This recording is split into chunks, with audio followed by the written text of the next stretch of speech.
ನಮಸ್ತೆ ನನ್ನೆಲ್ಲ ಯೂಟ್ಯೂಬ್ ಫ್ರೆಂಡ್ಸ್ಗಳಿಗೆ ಹೇಗಿದ್ದೀರಿ ಎಲ್ಲರೂ.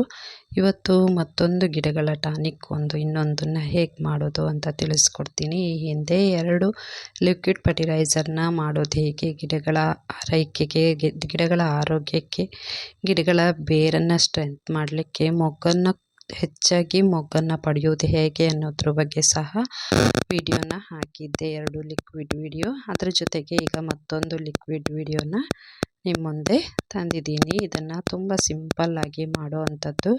ನಿಮ್ಮ ಮನೆಯಲ್ಲಿರುವಂತಹ ಕಿಚನ್ ವೇಸ್ಟಿಂದ ಇದು ಸಹ ಮಾಡ್ಬೋದು. ತುಂಬಾ ಸಿಂಪಲ್ಲಾಗಿ ಮಾಡುವಂಥದ್ದು. ಆದರೆ ಗಿಡಗಳಿಗಂತೂ ತುಂಬಾ ಒಳ್ಳೆಯ ಪೌಷ್ಟಿಕಾಂಶ ಸಿಗುತ್ತೆ. ಇದರಿಂದ ಕಾರ್ಬೋಹೈಡ್ರೇಟ್ ಹಾಗೆ ಪೊಟ್ಯಾಷಿಯಮ್ ಅಂತೂ ತುಂಬಾ ಸಿಗುತ್ತೆ ಗಿಡಗಳಿಗೆ.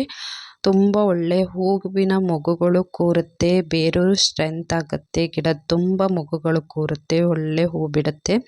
ಗಿಡಗಳಿಗೂ ಕೂಡ ತುಂಬಾ ಹೆಲ್ದಿ ಆಗಿರುವಂತಹ ಒಂದು ಲಿಕ್ವಿಡ್ ಫರ್ಟಿಲೈಸರ್ ಇದು. ನಾನು ಈ ಹಿಂದೆ 2 ಲಿಕ್ವಿಡ್ ಫರ್ಟಿಲೈಸರ್ನ ಹಾಕಿದ್ದೆ.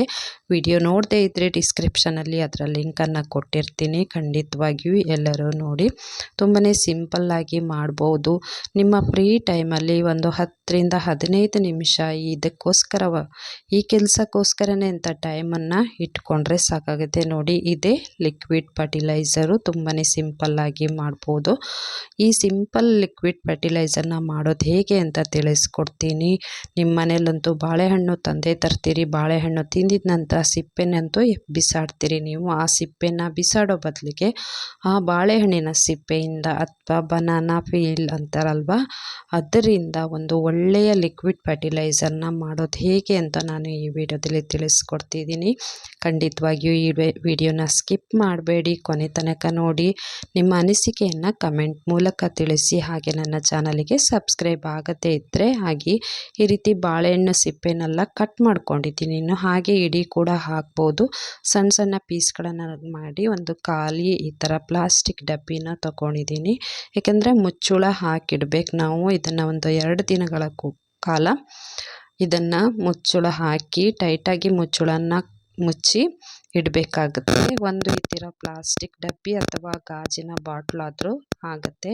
ಅದರೊಳಗೆ ಆ ಬಾಳೆಹಣ್ಣನ್ನು ಪೀಸನ್ನು ಸಿಪ್ಪೆಯನ್ನು ಕಟ್ ಮಾಡಿರೋದಿಲ್ಲ ಅದನ್ನೆಲ್ಲ ಹಾಕ್ಕೊಂಡು ನಾನು 1 ಜಗ್ನಷ್ಟು, ನೀವು ನಿಮಗೆ ಹೇಗೆ ಬೇಕೋ ಆ ರೀತಿ, ನಾನು ಈ ರೀತಿ ಅದು ಅಳತೆ ಮಾಡಿಲ್ಲ, 1 ಜಗ್ನಷ್ಟು ನೀರನ್ನು ಹಾಕ್ತಾ ಇದ್ದೀನಿ. ನಂತರ ನಾನು ಇದಕ್ಕೆ 3 ಜಗ್ನಷ್ಟು ನೀರನ್ನ ಸೇರಿಸ್ಕೊಳ್ತೀನಿ ನಾನು. ನಂತರ ಇದು ಲಿಕ್ವಿಡ್ ಫರ್ಟಿಲೈಸರ್ ಆದಮೇಲೆ ಅದಕ್ಕೋಸ್ಕರ ಈಗ 1 ಜಗ್ನಷ್ಟು ನೀರನ್ನು ಹಾಕಿದ್ದೀನಿ.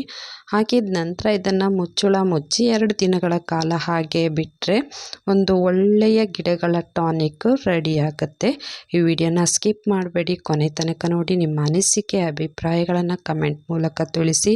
ಈ ರೀತಿ ಮನೆಯಲ್ಲೇ ನೀವು ಲಿಕ್ವಿಡ್ ಫರ್ಟಿಲೈಸರ್ ಮಾಡ್ಕೊಳ್ಳೋದ್ರಿಂದ ಖರ್ಚು ಉಳಿಯುತ್ತೆ, ಹೊರಗಡೆ ಹೋಗಿ ತರುವಂತಹ ಖರ್ಚು ಉಳಿಯುತ್ತೆ, ಮನೇಲೆ ಮಾಡಿದ್ದೀವಿ ಅನ್ನೋ ಒಂದು ಖುಷಿ ಕೂಡ ಸಿಗುತ್ತೆ. ನೋಡಿ, 2 ದಿನದ ನಂತರ ಈ ರೀತಿ ಆಗಿದೆ. ಇದು ಮುಚ್ಚಳ ತೆಗೆದ ಮೇಲೆ ತೋರಿಸ್ತೀನಿ ಯಾವ ರೀತಿ ಬಂದಿದೆ ಅಂತ. ಇದು ಅಷ್ಟೊಂದು ಒಳ್ಳೆಯ ಫರ್ಟಿಲೈಸರು ರೆಡಿ ಆಗುತ್ತೆ ನಿಮ್ಮ ಗಿಡಗಳಿಗೆ. ತುಂಬಾ ಒಳ್ಳೆಯ ಮೊಗ್ಗು ಕೂರುತ್ತೆ, ತುಂಬಾ ಒಳ್ಳೆಯದು. ಸಿಂಪಲ್ಲಾಗಿ ಮಾಡ್ಬೋದು ಅಷ್ಟೇ. ಬಾಳೆಹಣ್ಣಿನ ಸಿಪ್ಪೆನ ಬಿಸಾಡಲಿಕ್ಕಿಂತ ಈ ರೀತಿ ಲಿಕ್ವಿಡ್ ಫರ್ಟಿಲೈಸರನ್ನು ಮಾಡ್ಕೊಳ್ಬೋದು. ಹಾಗೆ ನೋಡಿ, ಈ ರೀತಿ ಬಂದಿದೆ. ಒಂದು ಖಾಲಿ ಬಕೆಟು ಯಾವುದಾದ್ರೂ ಪರವಾಗಿಲ್ಲ ತಗೊಂಡು ಅದಕ್ಕೆ ಇದನ್ನು ಹಾಕ್ಕೊಂಡ್ರಾಯ್ತು. ಬೇಕಿದ್ದರೆ ನೀವು ಸೋಸ್ಕೊಳ್ಳಿ, ಇಲ್ಲ ಹಾಗೆ ಹಾಕಿದ್ರು ಬಿದ್ದರೂ ಕೂಡ ಪರವಾಗಿಲ್ಲ, ಕೈಯಿಂದ ತೆಗಿಬೋದು. ನೀವು ರೀತಿ ಈ ಬಾಳೆಹಣ್ಣು ಸಿಪ್ಪೆಗಳನ್ನು ಹಾಗೆ ಬಿಟ್ಟು ನೀರನ್ನು ಮಾತ್ರ ಶೋಧಿಸ್ಕೊಂಡ್ರೆ ಆಯಿತು. ಈ ಬಾಳೆಹಣ್ಣು ಸಿಪ್ಪೆ ಉಳಿದಿದ್ದಿರುತ್ತಲ್ವ, ಅದನ್ನು ನೀವು ಬಿಸಾಡೋದು ಬೇಡ. ಕೆಲವೊಂದು ಸರ್ತಿ ಅದನ್ನೇ ಕೂಡ ಒಣಗಿಸಿ ಅದನ್ನು ಪುಡಿ ಮಾಡಿ ಗಿಡದ ಬುಡಕ್ಕೆ ಕೂಡ ಹಾಕ್ಬೋದು. ನಂತರ ನಾನು ಅದನ್ನು ಹೇಗೆ ಮಾಡೋದು ಅಂತ ತಿಳಿಸ್ಕೊಡ್ತೀನಿ ನಾನು. ನೋಡಿ, ಈ ರೀತಿ ಲಿಕ್ವಿಡ್ ಫರ್ಟಿಲೈಸರು ರೆಡಿಯಾಗಿದೆ. ಬಾಳೆಹಣ್ಣಿನ ಸಿಪ್ಪೆಯ ಲಿಕ್ವಿಡ್ ಫರ್ಟಿಲೈಸರ್ ರೆಡಿಯಾಗಿದೆ. ನಾನು ಹೇಳಿದ್ನಲ್ಲ 1 ಜಗ್ನಷ್ಟು ನೀರು ಹಾಕಿದ್ದೀನಿ ಅಂತ. ಈಗ ನಾನು ಇದಕ್ಕೆ 3 ಜಗ್ನಷ್ಟು, ಇದೇ ಜಗ್ಗಲ್ಲಿ 3 ಜಗ್ಗಷ್ಟು ನೀರು ಹಾಕ್ತಿದ್ದೀನಿ. 1 ಜಗ್ ಫರ್ಟಿಲೈಸರಿಗೆ 3 ಜಗ್ನಷ್ಟು ನೀರು ಹಾಕ್ಕೊಳ್ಬೇಕಾಗತ್ತೆ. ಯಾಕಂದರೆ ಅದು ತುಂಬಾ ಸ್ಟ್ರಾಂಗ್ ಆಗಿರುತ್ತೆ. ಹಾಗೆ ಡೈರೆಕ್ಟಾಗಿ ಹಾಕಿದರೆ ಗಿಡ ಸುಟ್ಟೋಗುವಂಥ ಚಾನ್ಸ್ ಇರುತ್ತೆ. ತುಂಬಾ ಒಳ್ಳೆಯ ರಿಸಲ್ಟ್ ಸಿಗುತ್ತೆ ನಿಮಗೆ. ಅದಕ್ಕೋಸ್ಕರ ಇದಕ್ಕೆ ನೀರನ್ನು ಮಿಕ್ಸ್ ಮಾಡಿಕೊಂಡು ಈ ಕಪ್ನಲ್ಲಿ 1 ಕಪ್ನಷ್ಟು ಹಾಕಿದರೆ ಸಾಕಾಗುತ್ತೆ. ನೀವು ಎಲ್ಲ ಗಿಡಗಳಿಗೂ ಹಾಕ್ಬೋದು, ತರಕಾರಿ ಗಿಡ, ಹಣ್ಣು, ಹಾಗೆ ಹೂವಿನ ಗಿಡಗಳಿಗೂ ಕೂಡ, ಕರಿಬೇವಿನ ಗಿಡ ಯಾವುದಕ್ಕೂ ಕೂಡ ಈ ಗಿಡದ ಬುಡಕ್ಕೆ ಇದನ್ನು ಹಾಕ್ಕೊಂಡ್ರಾಯ್ತು. ಇಲ್ಲ ಗಿಡಗಳಿಗೆ ಹುಳಗಳು ತಾಗಿದ್ದಿದ್ರೆ ಅದನ್ನು ಕೂಡ ಈ ಫರ್ಟಿಲೈಸರು ನಿವಾರಣೆ ಮಾಡುತ್ತೆ. ಈ ರೀತಿ ಮಲ್ಲಿಗೆ ಗಿಡಕ್ಕೆ ಮೊದಲು ನಾನು ಹಾಕ್ಕೊಳ್ತಾ ಇದ್ದೀನಿ. ಮಲ್ಲಿಗೆ ಮೊಗ್ಗು ಕೂಡ ಕೂತಿದೆ, ಚೆನ್ನಾಗಿ ಕೂತ್ಕೊಂಡಿದೆ, ಮೊಗ್ಗು ಸಹ ಬಂದಿದೆ. ಇದರಲ್ಲಿ ಸಣ್ಣ ಸಣ್ಣ ಹುಳಗಳು ಕೂಡ ಆಗುತ್ತೆ, ಬಿಳಿ ಹುಳಗಳು ಬರುತ್ತೆ ಸಣ್ಣ ಸಣ್ಣದು. ಆ ಹುಳಗಳು ಕೂಡ ನಾಶವಾಗುತ್ತೆ ಈ ಲಿಕ್ವಿಡ್ ಫರ್ಟಿಲೈಸರ್ ಹಾಕೋದ್ರಿಂದ. ನೋಡಿ ಮೊಗ್ಗು ಕೂತ್ಕೊಂಡಿದೆ. ಈ ರೀತಿ ಲಿಕ್ವಿಡ್ ಫರ್ಟಿಲೈಸರ್ ಹಾಕಿದ ನಂತರ ಗಿಡಗಳು ಸ್ವಲ್ಪ ಗ್ರೋ ಆಗಿದೆ ನನ್ನ ಗಿಡಗಳು. ಅದಕ್ಕೂ ಮೊದಲು ಏನೂ ಇರಲಿಲ್ಲ. ಇದರಲ್ಲಿ ಕಳೆಗಳೆಲ್ಲ ಇರುತ್ತಲ್ಲ ಪಾಟಲ್ಲಿ, ಆ ಕಳೆಗಳನ್ನೆಲ್ಲ ತೆಗೆದು ಬಿಡಬೇಕಾಗುತ್ತೆ. ಇಲ್ಲಾದರೆ ನಾವು ಗಿಡಕ್ಕೆ ಹಾಕಿರುವಂತಹ ಪೌಷ್ಟಿಕಾಂಶಗಳು ಕಳೆಗಳೇ ಎಳ್ಕೊಂಡು ಗಿಡ ಗ್ರೋ ಆಗಲ್ಲ. ಅದಕ್ಕೋಸ್ಕರ ಈ ರೀತಿ ಕಳೆಗಳು ಹುಟ್ಕೊಂಡಿದ್ದಿದ್ರೆ ಅವಾಗವಾಗ ಇದನ್ನು ಪದೇ ಪದೇ ತೆಗೆದು ಕ್ಲೀನ್ ಮಾಡ್ತಾ ಇರಿ. ಮಣ್ಣುಗಳನ್ನೆಲ್ಲ ಸ್ವಲ್ಪ ಮಿಕ್ಸ್ ಮಾಡೋದು, ಸ್ವಲ್ಪ ಗಿಡದ ಬುಡವನ್ನು ಸ್ವಲ್ಪ ಹರಡಿಕೊಂಡು, ಅಂದರೆ ಅದಕ್ಕೆ ಮಣ್ಣೆಲ್ಲ ಸ್ವಲ್ಪ ಜಾಸ್ತಿ ಹಾಕೋದು, ಸ್ವಲ್ಪ ಮಣ್ಣನ್ನು ಪೌಷ್ಟಿಕಾಂಶ ಇರುವಂತಹ ಮಣ್ಣುಗಳನ್ನು ಹಾಕಿ ಅದನ್ನು ಬಲಗೊಳಿಸಲಿಕ್ಕೆ ಈ ರೀತಿ ಎಲ್ಲ ಗಿಡಗಳಿಗೆ ನಾವು ಆವಾಗವಾಗ ಆರೈಕೆ ಮಾಡ್ತಾನೆ ಇರಬೇಕಾಗತ್ತೆ. ಮಾಡ್ತಾ ಇದ್ದರೆ ಮಾತ್ರ ಗಿಡಗಳು ತುಂಬಾ ಚೆನ್ನಾಗಿ ನಮಗೆ ಅದರದ್ದು ರಿಸಲ್ಟು ಸಿಗುತ್ತೆ. ಇದು ಎಲೆಗಳಿಗೂ ಕೂಡ ಸಿಂಪಡಿಸ್ಬೋದು. ನೀವು ಸ್ಪ್ರೇ ಬಾಟ್ಲಿಗೆ ಹಾಕಿ ಸಹ ಸ್ಪ್ರೇ ಮಾಡ್ಬೋದು. ಇದನ್ನು ಹುಳಗಳೇನಾದರೂ ಇದ್ದರೆ ನಾನು ಗಿಡಗಳ ಎಲೆಗಳಿಗೂ ಹಾಕ್ತಾಯಿದ್ದೀನಿ, ಹಾಗೆ ಗಿಡದ ಬುಡಕ್ಕೆ ಬೇರಿಗೂ ಸಹ ತಾಗಲಿ ಅಂತ ಹಾಕ್ತಾಯಿದ್ದೀನಿ. ತುಂಬಾ ಒಳ್ಳೆ ಲಿಕ್ವಿಡ್ ಫರ್ಟಿಲೈಸರ್ ಇದು. ದಾಸವಾಳ ಗಿಡಕ್ಕೆ, ಮಲ್ಲಿಗೆ ಗಿಡಕ್ಕೂ ಕೂಡ ಹಾಕ್ಬೋದು. ಅಷ್ಟೊಂದು ಒಳ್ಳೆ ರಿಸಲ್ಟ್ ಬರುತ್ತೆ. ನಾನು ಈ ಹಿಂದೆ 2 ಫರ್ಟಿಲೈಸರ್ನ ವಿಡಿಯೋ ಹಾಕಿದ್ದೀನಿ, ನೋಡದೇ ಇದ್ದರೆ ನೋಡಿ. ಹಾಗೆ ಈ ವಿಡಿಯೋನ ನೋಡಿ ನಿಮ್ಮ ಅನಿಸಿಕೆಯನ್ನು ಕಮೆಂಟ್ ಮೂಲಕ ತಿಳಿಸಿ. ನನ್ನ ಚಾನಲಿಗೆ ಕನೆಕ್ಟ್ ಆಗದೇ ಇದ್ದರೆ, ಅಂದರೆ ಸಬ್ಸ್ಕ್ರೈಬ್ ಆಗದಿದ್ದರೆ ಆದಷ್ಟು ಬೇಗ ನನ್ನ ಚಾನಲಿಗೆ ಸಬ್ಸ್ಕ್ರೈಬ್ ಆಗಿ. ಒಳ್ಳೊಳ್ಳೆ ವಿಡಿಯೋಗಳನ್ನು ಹಾಕಿದ್ದೀನಿ ನಾನು. ಇನ್ನೂ ಕೂಡ ನಿಮ್ಮ ಪ್ರೋತ್ಸಾಹದಿಂದ ಒಳ್ಳೊಳ್ಳೆ ವಿಡಿಯೋಗಳನ್ನು ಹಾಕ್ತಾ ಇರ್ತೀನಿ. ಅವೆಲ್ಲವನ್ನು ನೋಡಿ ನನ್ನ ಚಾನಲಿಗೆ ಪ್ರೋತ್ಸಾಹಿಸಿ ಅಂತ ಕೇಳ್ಕೊಳ್ತಾ ಇದ್ದೀನಿ. ನೋಡಿ ದಾಸವಾಳದಲ್ಲೂ ಸಹ ತುಂಬಾ ಒಳ್ಳೊಳ್ಳೆ ಮೊಗ್ಗುಗಳು ಕೂತ್ಕೊಂಡಿದೆ.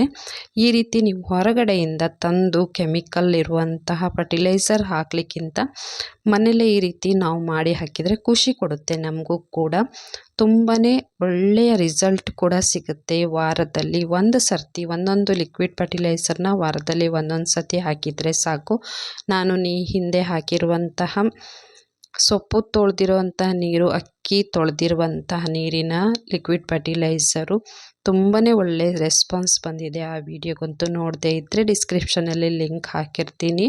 ಎಲ್ಲ ವಿಡಿಯೋಗಳನ್ನು ನೋಡಿ ನೀವು ಕೂಡ ಟ್ರೈ ಮಾಡಿ ಒಳ್ಳೆ ರಿಸಲ್ಟನ್ನು ಪಡ್ಕೊಳ್ಳಿ ಅಂತ ಕೇಳ್ಕೊಳ್ತಾ ಇದ್ದೀನಿ ನಾನು.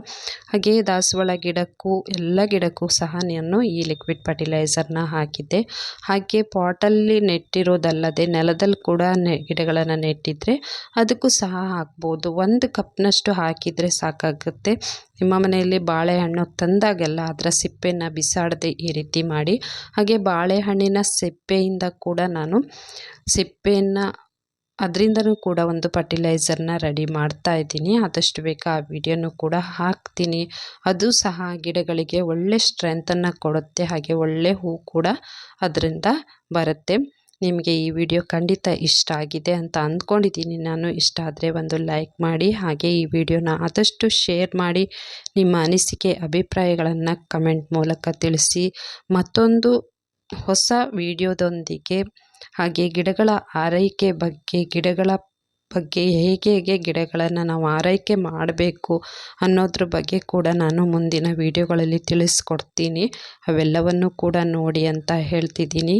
ಹಾಗೆ ಥ್ಯಾಂಕ್ ಯು ಸೋ ಮಚ್.